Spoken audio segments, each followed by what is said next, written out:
Latest on the PSL transfer rumors, it looks like Kaizer Chiefs have reached an agreement to sign i-defender le-Lamontville Golden Arrow. Leli defender leli ladlalela i-Maritzburg United mengikhumbula kahle. Maybe I might be wrong, but wayedlala i-Maritzburg before aye kwi-Lamontville Golden Arrows. Mhlawumbe ngiyabaphambana.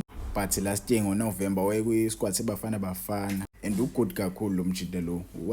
Ugood kakhulu lo mjida, uyadefenda. Uyalazi ibhola, ngiyakhumbula nje silaphala eKingsville ithini kudlala iBafana Bafana kwiKhosafa. Kwakulo kwakuthiwa meliphethe ibhola kuthiwa Mlungu. Yabo nje uyalazi ngempela ibhola lo mjida, uyadefenda. I feel like iKaizer Chiefs la yenza i-deal right ukuthi sign leli defender le. Uzo ediveli kule defense iKaizer Chiefs engeke. And futhi iminyaka yakho usaneminyaka emincane na 23 years. Ukudlala kweKaizer Chiefs mhlambe ngamkhuphulela ama-caps akhe kuBafana Bafana. Introduce umoya kuBafana Bafana njengoba nathi kuBafana Bafana most ama-defenders nawo lapha emadala. I-introduction yakhe kuBafana Bafana benosesane kanje inikeza ama-defender ethu ilonje TV nasi singise sibaleka but nje inikeza ama-defender ethu isikhathi eside ukuthi badlale kwi-squad. Yabo nje una 23 nje uMonyane naye esayingane ngale Orlando Pirates.